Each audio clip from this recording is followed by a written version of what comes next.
He would get off me like I was nothing, like he'd just thrown out the trash. And then she'd come in, not with a hug, not with a word of comfort, but with the blade, the same old razor her father used to shave his face. She didn't clean it. She didn't even look me in the eyes. She'd grab my head and begin slicing off what little hair had grown since the last time. Dry, aggressive, unforgiving. Each stroke of the blade scraped my scalp, left red lines, sometimes drew blood. And when the blade got stuck, when it couldn't move through the knots, she'd spit into her hands, smear it on my head, and keep going. I was 8 years old, and that razor was how she reminded me I was filth. People say that pain has a sound. For me, it was the faint scraping of that metal, the stinging snap of hair being yanked from my skin, and her voice whispering behind it all, "This is what you deserve." I go by Evelyn now, Evelyn Grace Holloway. I'm 53 years old and I live alone in a quiet town in South Carolina. I take care of old people.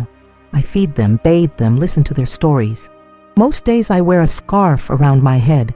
On others, I let the bare skin show. Some ask if I've lost my hair to illness. I just smile and say, it's easier this way.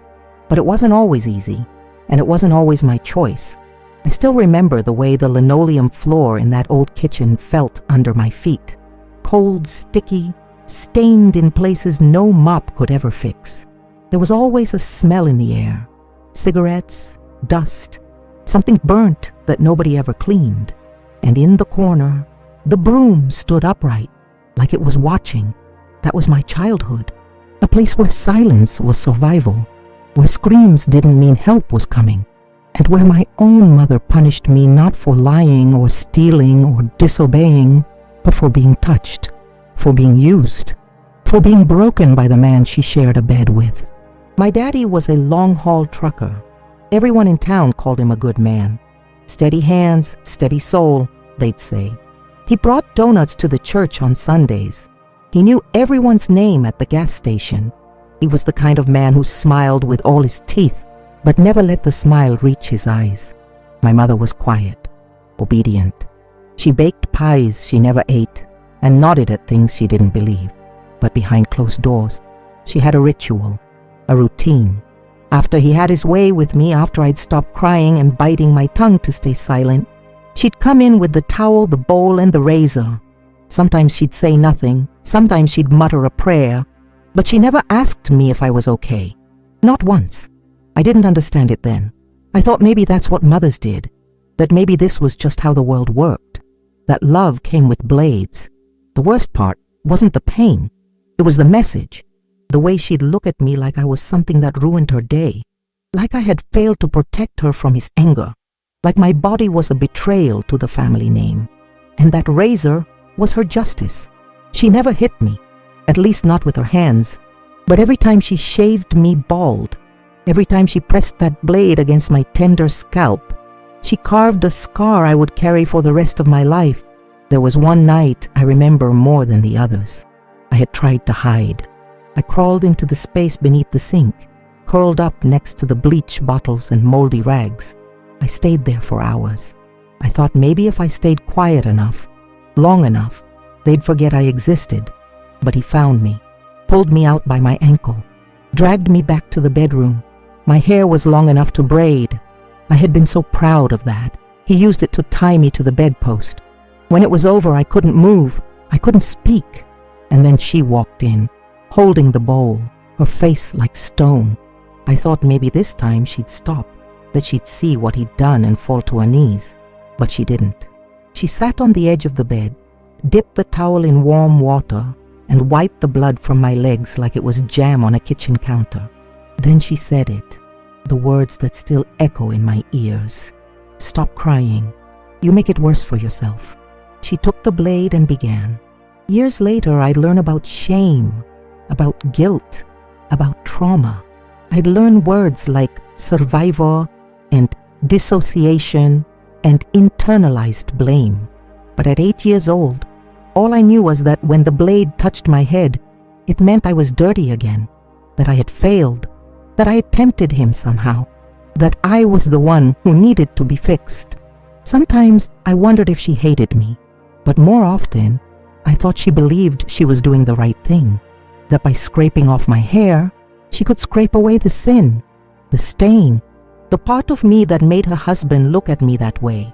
She never protected me, but she made sure I never forgot. I started associating my hair with pain, even after I was placed in foster care. Even after the court orders and the therapy, I couldn't grow it out. The moment it touched my ears, I'd feel the panic rise in my throat. I'd reach for scissors in the middle of the night. I'd shave it off in the dark, not because I wanted to, but because I didn't know how to feel clean any other way.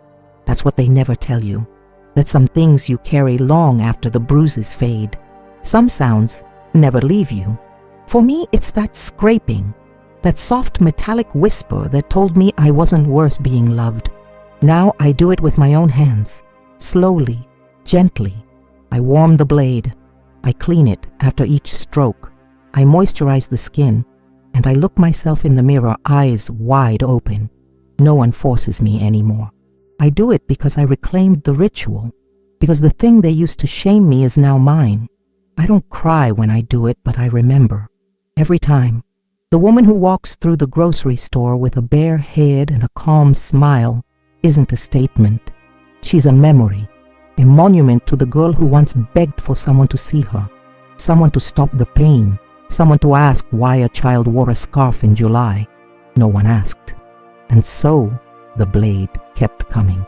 I grew up in a house that never echoed with laughter. The walls were thin, but somehow still managed to keep the truth in and the rest of the world out. Our home sat at the edge of a cracked road lined with dying trees. The curtains were always drawn, even in daylight. The air smelled like grease, mildew, and something else I could never quite name. Silence wasn't just a habit in that house. It was a rule, a law, a survival instinct. My father was the kind of man who was loved in the community. He wore clean shirts and kept his boots polished.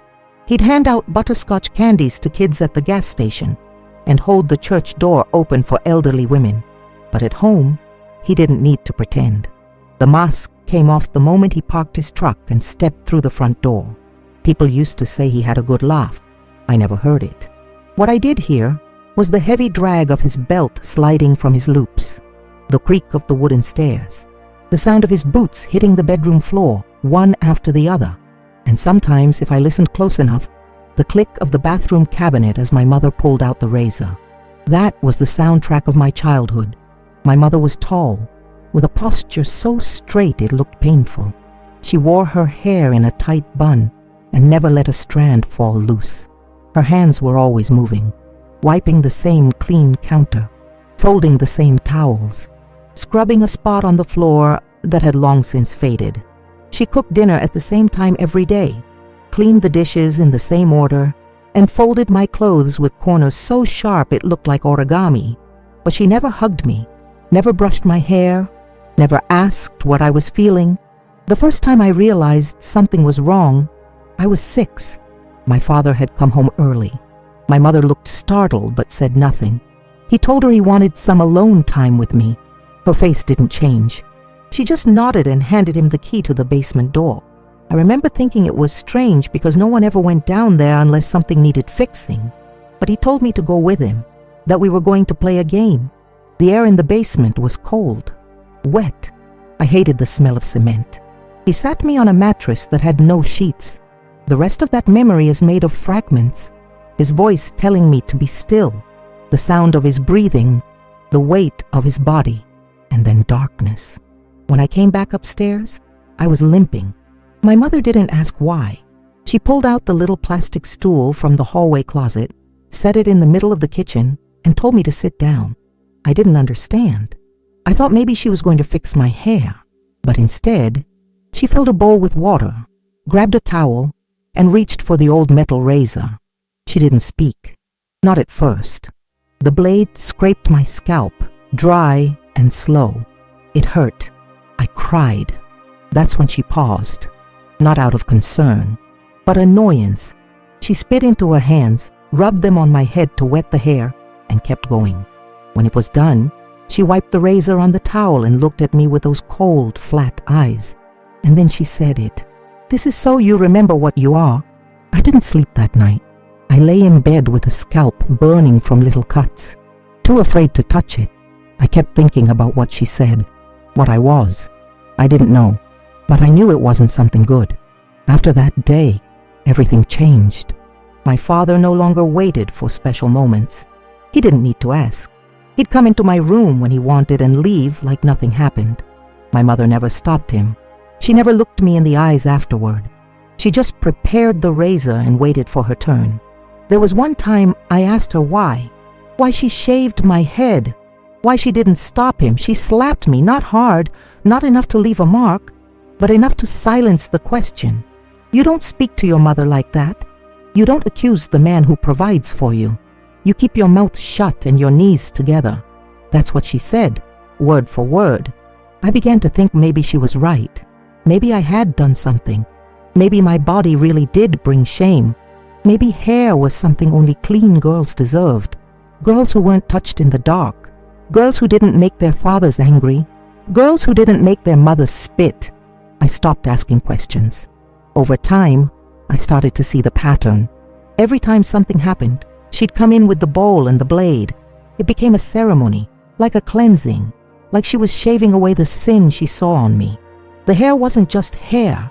It was a symbol, proof, evidence that I wasn't supposed to be touched. And every time it grew back, she made sure to erase it. Sometimes she whispered things while she worked, words I didn't understand at first, verses from the Bible, twisted and poisoned. Like when she said a woman's hair is her glory, and that I didn't deserve any glory. Or when she told me that God punishes those who tempt his sons. I didn't know what tempting meant. I thought it meant being born. I remember the blood, not from the abuse. That came later. I mean the blood from the razor. She didn't care if she cut me. She never used cream, never softened the blade. When it snagged or skipped or dragged too hard, she just pressed harder. Once she cut deep, right above my ear. It bled so much I thought something inside me had broken. She wrapped my head in an old dish towel, tied it tight, and told me to lie down. I asked if I was going to die. She told me only the ungrateful die early, and then she turned off the light. There were no pictures of me in that house, no drawings on the fridge, no birthday cards or messy finger paint stuck to the wall, just silence, bleach, and shame. Sometimes I wonder what it must have looked like from the outside. A quiet girl, clean house, neighbors nodding hello, church every Sunday, a family that kept to themselves. But inside, there were rituals. A father who used his daughter like an object, a mother who erased the evidence with cold water and steel, a child who learned to stay very still, very quiet, very small.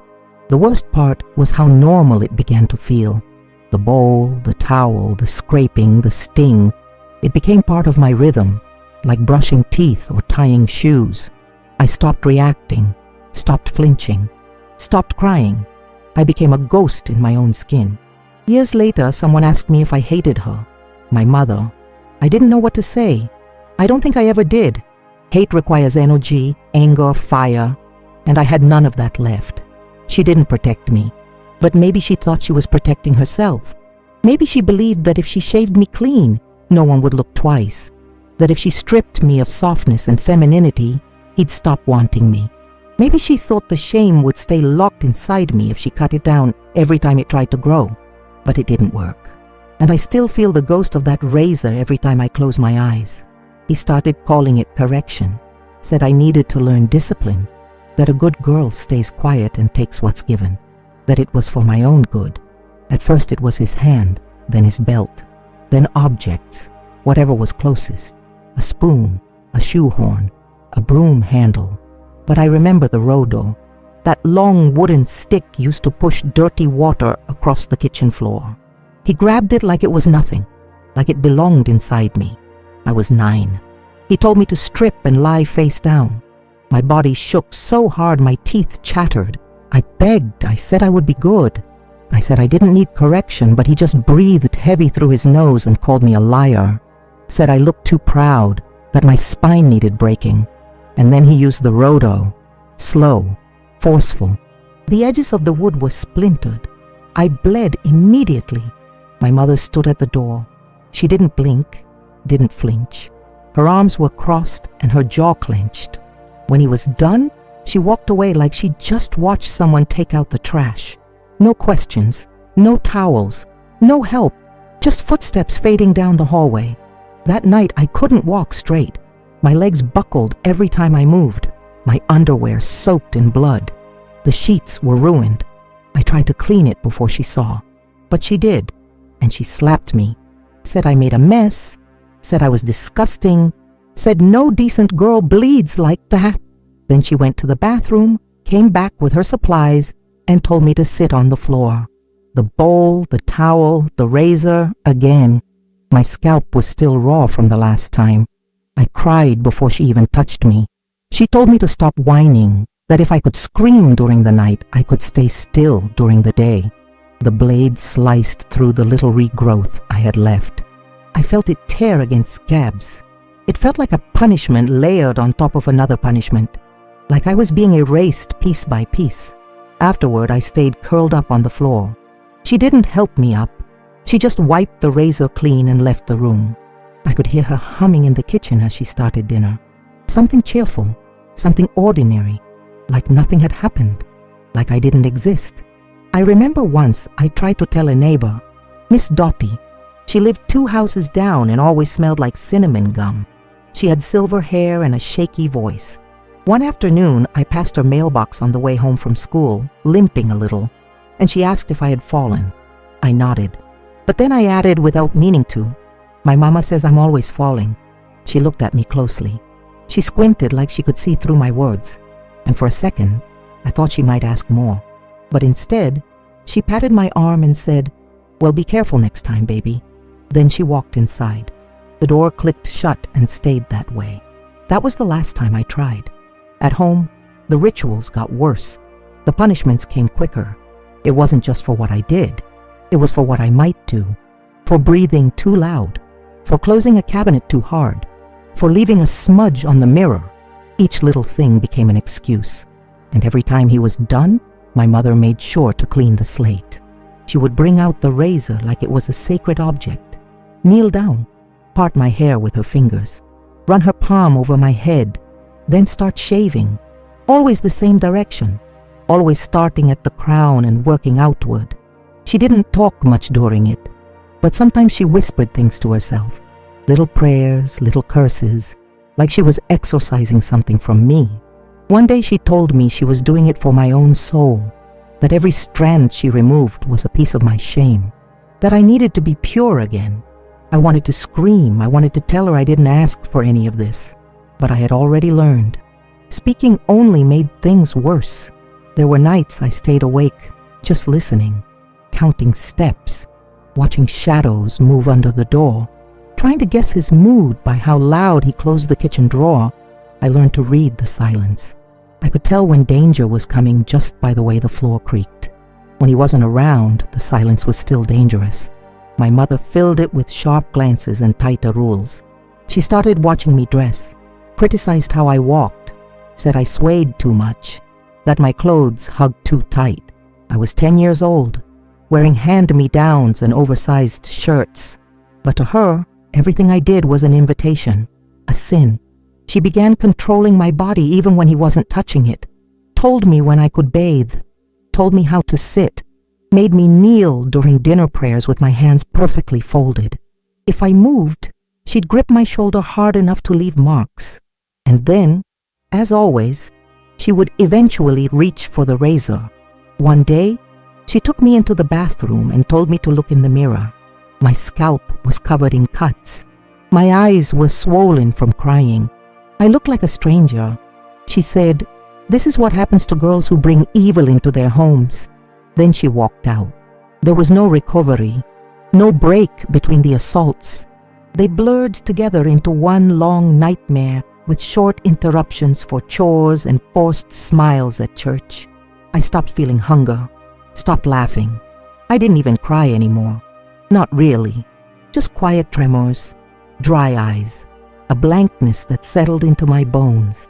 I began to feel like my body wasn't mine, like I was some object being used, punished, and cleaned over and over until all that was left was obedience. There was one winter evening when I tried to run, not far, just to the woods behind our house. I didn't have a plan. I just ran barefoot through the snow until my legs gave out. My feet were raw and bleeding. I curled under a bush and stayed there for hours, hoping the cold would do what nothing else could. But she found me, dragged me back by the arm, said I embarrassed her, that I was lucky it was her who found me and not him. That night, he didn't touch me. She did. She stripped me in the living room in front of the fireplace, tied a towel around my neck like a bib, sat me on a wooden chair, and shaved my head completely clean, even the tiny hairs behind my ears. Then she rubbed salt into the skin, said it would keep the demons out. I screamed. That was the last time I had a voice. After that, I stopped talking, not out of defiance, but because there was nothing left to say. I had learned that no one was coming, that the world would keep turning no matter how loudly I bled.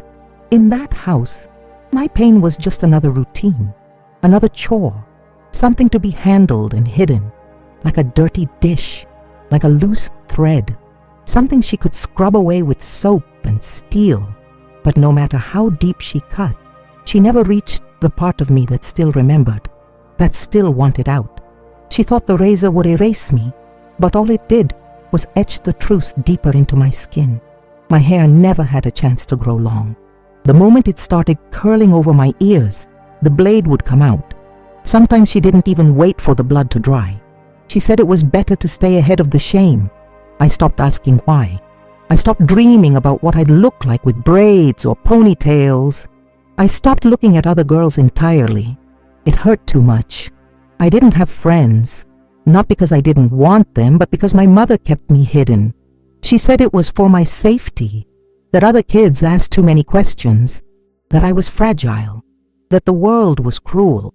I knew that last part was true. I lived in the proof of it. By the time I was 10, I had learned to disappear into rooms, to make no sound, to fold myself into corners and avoid being noticed. I had also learned how to anticipate moods. My father's silence meant something worse was coming. My mother's hums while cleaning meant she was angry. And when the house smelled like bleach and onions, it meant someone was going to bleed that night. She stopped calling it shaving. She started calling it purification. Sometimes she'd make me kneel while she did it. Said God watched girls like me closely. Said my hair was a temptation and had to be kept short so I wouldn't become the devil's bait. That Christmas we didn't have a tree. We never really did. But she still wrapped something and left it on the kitchen table with a note. To my daughter, from your mother. It was the only gift I had ever received from her. My hands shook when I opened the box. I thought, maybe for a second, that it would be a doll or a book or a sweater she made herself. Something warm. It was a wig. Long, blonde, synthetic. She stood beside me and nodded, said, "This way, you'll look normal." I stared at it for a long time. It smelled like plastic and perfume. She had sprayed it with something floral. My scalp was still scabbing. I had open cuts above my ears from the last session, but she didn't care. She pulled the wig from the box and placed it on my head like a crown. Then she smiled. That tight, forced smile she used when the pastor came over. I felt sick. That night she made me wear it to church. Said we were going to the Christmas Eve service like a proper family. She ironed a dress for me, one I had never worn before. I didn't recognize myself in the mirror. With the wig on, I looked like someone else. Someone untouched. Someone fake. People at church said I looked so pretty. They complimented my mother. Said she was doing a fine job raising a lady. One woman touched my shoulder and said, "You'll break hearts someday." I wanted to scream. I wanted to pull the wig off and shout that it was a costume, that underneath I was raw and bleeding. But I just stood there and nodded. The wig became a mask. My mother made me wear it whenever we went outside, to the grocery store, to the doctor, even to the mailbox. She said no one could know what I really looked like, that people talked. That gossip was a sin, but curiosity was worse. I started to feel like a doll she dressed and undressed. like an object she shaped to keep appearances intact. At home, the mask came off, and the blade came back. There was no break in the ritual. Even if I wore the wig perfectly, even if I kept my head down, the punishment always returned. She began timing me, told me I had to sit perfectly still for the duration of a hymn. If I moved, she would start over. Some days, she'd choose longer songs. Her favorite was Amazing Grace. I hated that song. It meant more cuts, more burns, more chances for her to say I was unworthy. I tried to make my body numb, tried to escape into myself. I would stare at a crack in the tile and pretend I was far away, somewhere cold and clean, somewhere silent, but in a different way. Sometimes I whispered words to myself just to hear my own voice. Not loud, not enough to be heard, just a murmur, just proof that I was still there. The humiliation extended past the blade. She stopped calling me by my name. She'd say girl or filth or mistake. Once, after she finished shaving my head for the third time in a week, she said, "I should have left you at the hospital." I believed her. I stopped using my name in my head. I became a floating thing, something detached, a presence that followed orders and absorbed pain. The teachers at school noticed the wig. They asked why I wore it. I said it was for fashion. They laughed, said I looked mature. One even called me brave. I didn't know what that meant. I didn't feel brave. I felt like a ghost with someone else's hair glued to her head. No one ever pulled the mask off. No one ever asked what was underneath. The few friends I did have slowly drifted away. One girl invited me to her birthday party. My mother said no, told me I wasn't ready for other kids, that they were wild, that they would ruin the little good left in me. I cried. She shaved me again, told me tears were for the weak, said my roots needed punishment before they grew too deep. Even in sleep, I was not safe. I would wake up to her dragging me from bed, saying I was mumbling sinful things, that God had spoken to her in a dream and told her to purify me. I learned to stay still even in my dreams. I learned how to make myself small in sleep. My hair stopped growing in certain spots. Too much damage, too many blades. She said it was God's way of marking me. She started showing me Bible verses, the ones about shame, the ones about women being silent. She said I was born cursed, that I had her mother's blood, that if I ever grew out of line, it would be the end of our family. I believed her, and somehow, in all of that, I still hoped. I still waited for someone to notice, for someone to say something didn't look right, but they didn't. They saw the wig, the dresses, the quiet girl who smiled on cue. No one saw the scabs, the swelling, the pieces of scalp under her fingernails. I existed beneath the surface, and every time I tried to rise, the razor was there to pull me back down. My scalp was infected. It had started with small sores that stung when I laid my head down at night. But within days, they turned into deep, weeping wounds that stuck to the pillowcase. I didn't tell her. I didn't say anything. I knew she would call it God's punishment. I thought maybe she would stop if she saw the pus, the skibs, the way the skin cracked and oozed when touched. But she didn't stop. She called it weakness, said I was rotting from the inside because of my filth, that the devil had burrowed under my skin. The fever came suddenly. One morning I stood up and the room tilted sideways. My knees gave out and I collapsed on the kitchen floor. I remember the cold linoleum pressing against my cheek. I was drenched in sweat, my breath shallow. For the first time in years, my mother looked worried. Not for me, but for what others might see if they had to take me somewhere public. He carried me to the truck like I was cargo. I was too weak to fight, too tired to cry. My head was wrapped in an old dish towel soaked through with yellow discharge. She sat beside me in the front seat, arms folded, face tight.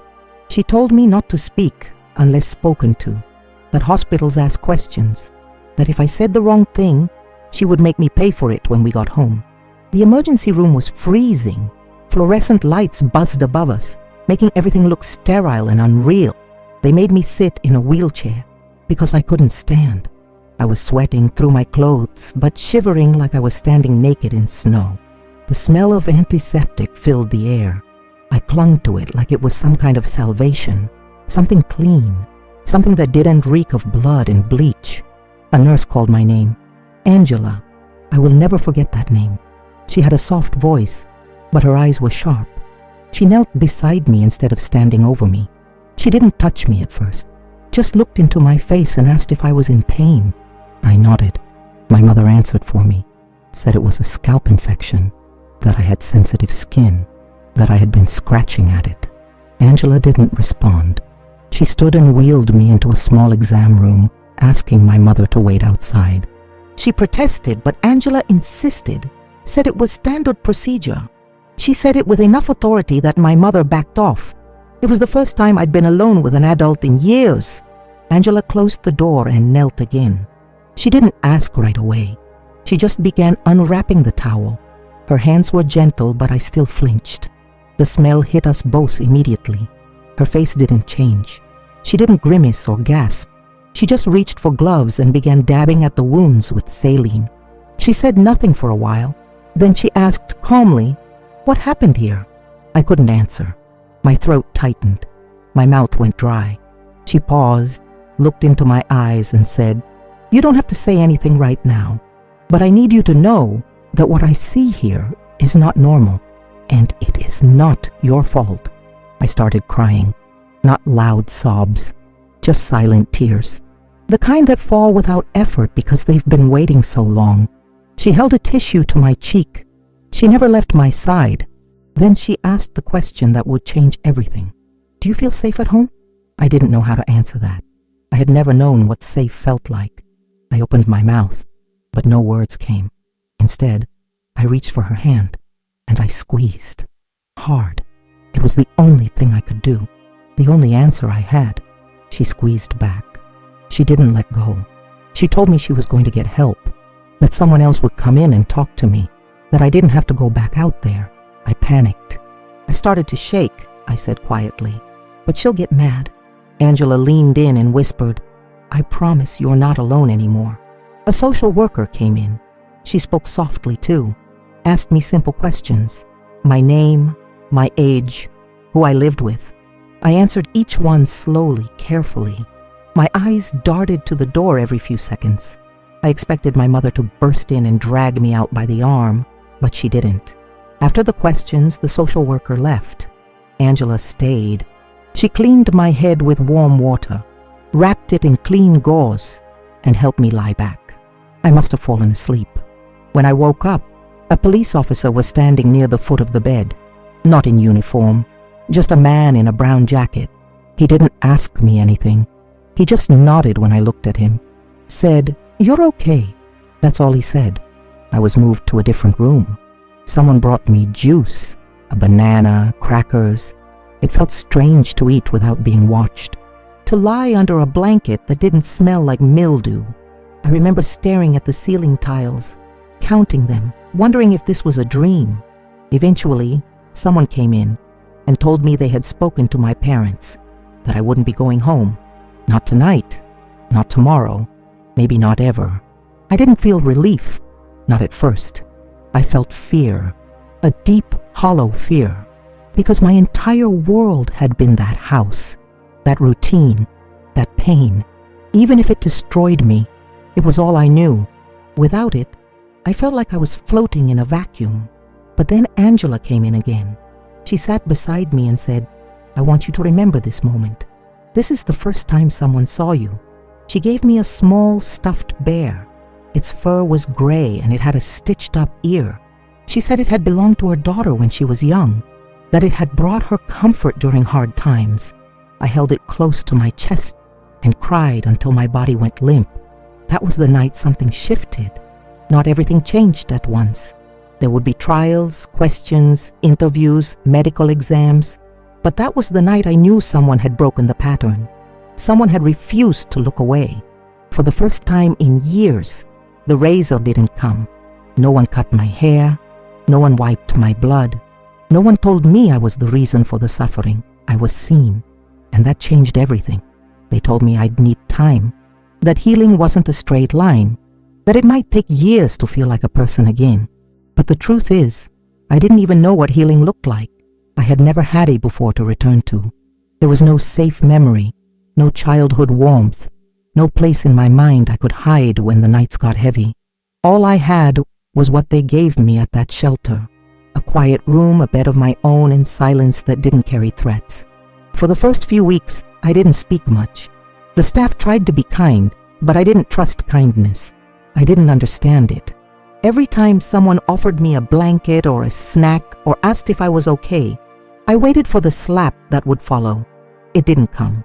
And that, in itself, became disorienting. They sent me to therapy. I didn't want to go. The idea of talking about what had happened made me sick. But the woman who sat across from me didn't push. Her name was Miranda. She had curly red hair and always wore blue. She would sit with a notebook in her lap and just wait, sometimes for the entire hour. She told me that silence was a language too, and that I could take as long as I needed. The first time I spoke to her, I didn't tell her about the rodo, or the blood, or the razor. I told her about the wig. I said my mother gave me a wig for Christmas. She asked what it looked like. I said it was blonde, too long. It made me feel like a doll, and I started crying so hard I couldn't breathe. That was the beginning. Little by little the words came. The memories came. The nightmares came harder at first, but so did the realizations. That what happened to me wasn't my fault. That survival had been an act of rebellion. That the parts of me I thought were broken had been holding me together all along.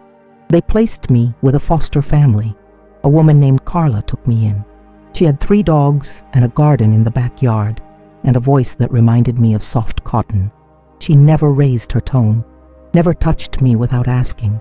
She gave me the back bedroom and painted the walls whatever color I wanted. I picked gray. She didn't question it. She just smiled and said, "Let's get started." The first time I shaved my own head, I was 14. I had let the hair grow for a while. It was patchy from the damage, thinner in some spots. I hated looking at it in the mirror.